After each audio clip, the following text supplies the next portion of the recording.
Di berbagai belahan dunia, keberadaan domba sudah bukan hal asing. Bahkan di Tiongkok saja jumlah populasi domba bisa mencapai lebih dari 140 juta ekor. Daging domba bernilai tinggi dan bulunya, khususnya dari jenis merino, menjadi komoditas yang sangat dicari. Sampai hari ini belum ada bahan sintetis yang benar-benar mampu menandingi kualitas alami dari wol domba. Tapi siapa sangka, hewan yang terlihat jinak dan lucu ini ternyata punya reputasi yang cukup buruk di kalangan ekologis. Ketika mereka berkumpul di satu lahan terbuka, mereka tidak hanya menghabiskan seluruh vegetasi yang ada, tapi juga menginjak tanah hingga menjadi sangat padat. Tanah yang sudah dipadatkan ini tak lagi mampu menyerap air hujan secara optimal. Akibatnya, tanaman lokal kehilangan nutrisi dan proses regenerasi alami pun terhambat. Selain itu, domba bukanlah hewan yang suka berpindah-pindah seperti rusa atau kijang. Mereka akan tinggal di satu area dan secara perlahan memakan habis semua rumput, semak muda, hingga tanaman langka yang seharusnya dilindungi. Karena itulah, tak jarang domba disebut sebagai perusak tanaman berkaki empat. Tapi, tunggu dulu, tidak semua cerita tentang domba berakhir suram. Di satu wilayah pegunungan di Eropa Timur, tepatnya di Polandia, justru terjadi hal sebaliknya.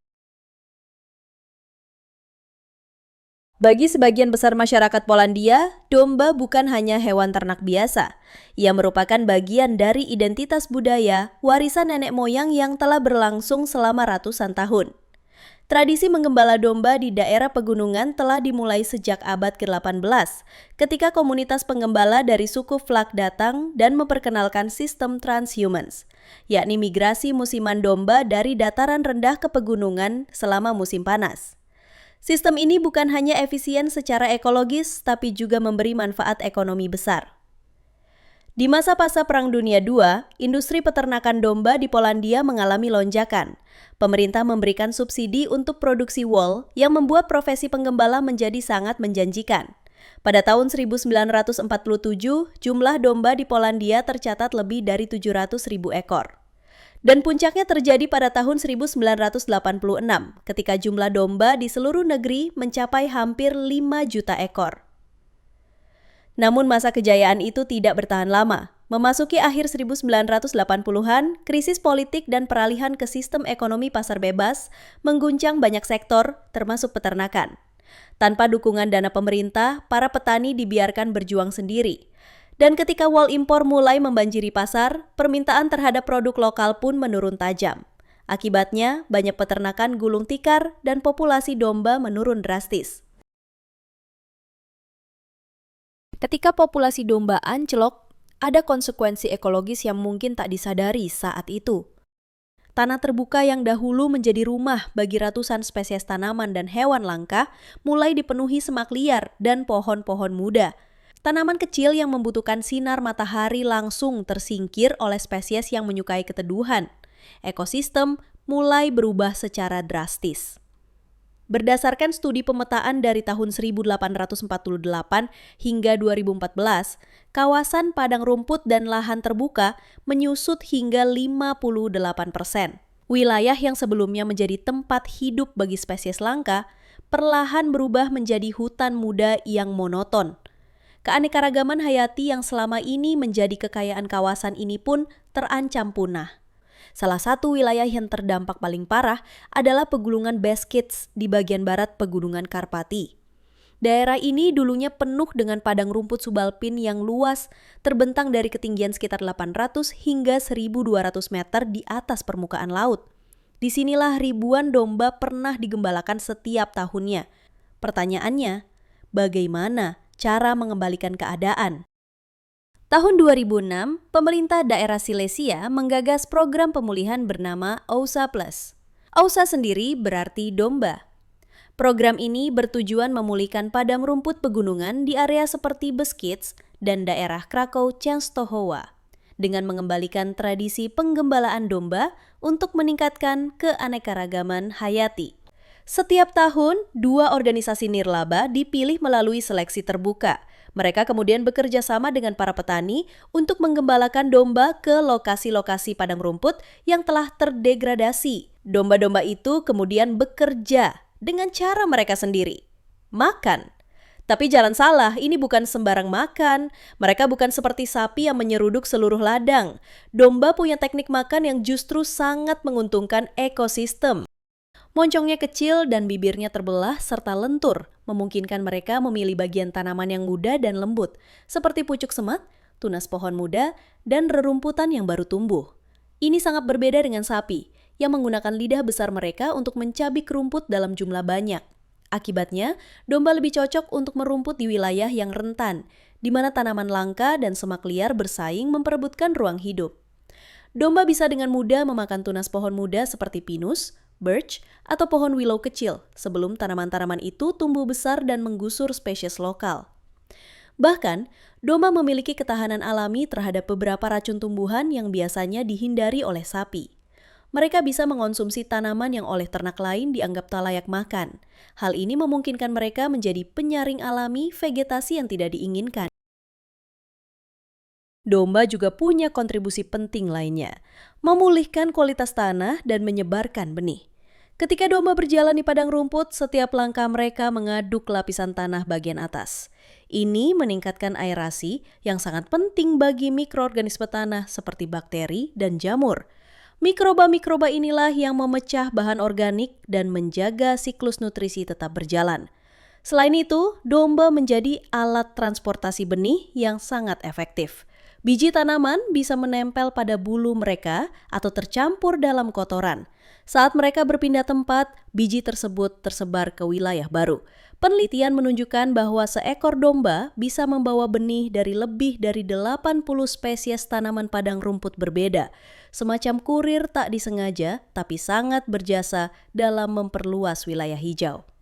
Sekilas mungkin menjijikan, tapi kotoran domba adalah pupuk alami yang sangat bernilai. Karena makanan domba hampir seluruhnya tumbuhan, maka hasil ekskresi mereka mengandung nutrisi tinggi yang dibutuhkan tanaman, seperti nitrogen, fosfor, kalium, dan bahan organik bahan baku utama humus. Kombinasi ini menjadikan kotoran domba sebagai pupuk hayati yang bisa menggantikan kebutuhan akan pupuk kimia mahal. Ketika domba digembalakan dengan manajemen yang baik, hasilnya sangat berbeda dibandingkan domba yang dibiarkan merumput sembarangan. Sebagian area akan rumputnya tercukur rapi, sementara bagian lain tetap tinggi dan lebat. Pola tidak merata ini menghasilkan padang rumput berstruktur mozaik, dan ini sangat penting secara ekologis. Area dengan rumput pendek memberi ruang bagi tanaman kecil pencinta matahari untuk tumbuh, sekaligus menjadi tempat ideal bagi serangga tertentu seperti lebah liar dan kupu-kupu kecil. Di sisi lain, rumput yang lebih tinggi menjadi tempat berlindung bagi tikus padang, burung kecil, dan bahkan tempat bertengger burung pemangsa seperti elang dan burung hantu. Bahkan, beberapa spesies burung langka seperti pipit ladang, burung kuntul kuning barat, dan burung puyuh biasa menjadikan padang rumput mozaik ini sebagai tempat bersarang dan mencari makan. Di berbagai negara, domba juga digunakan untuk mendukung proyek energi terbarukan. Salah satu konsep yang kini populer adalah agrivoltaics, yaitu menggabungkan pertanian atau peternakan dengan pembangkit listrik tenaga surya. Sejak pertengahan 2010-an, praktik ini mulai berkembang di Eropa.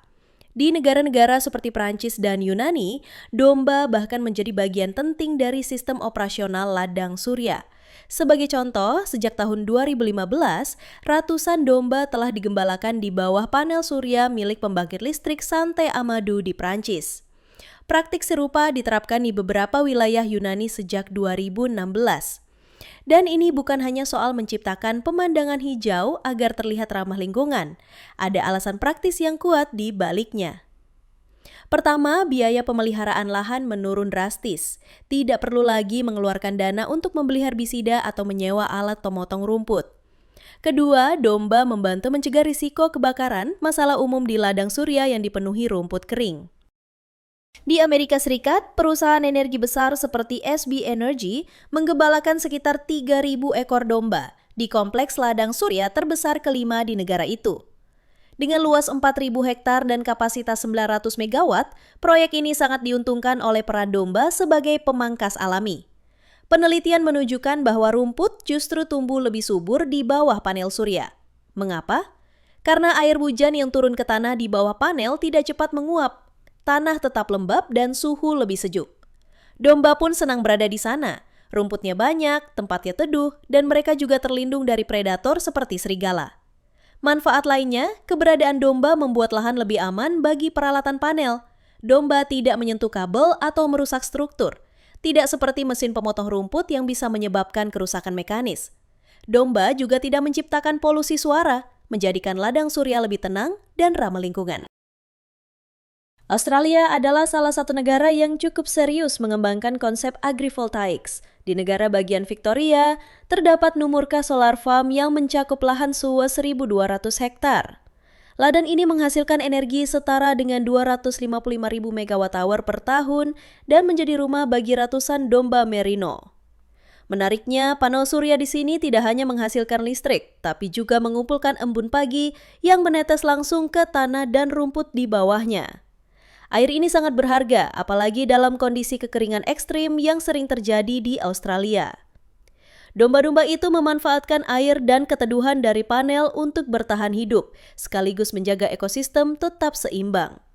Mereka memangsa rumput kering yang rentan terbakar, sehingga risiko kebakaran ladang surya bisa ditekan secara signifikan. Sambil mengunyah rumput, mereka juga menyumbang wol yang bernilai tinggi.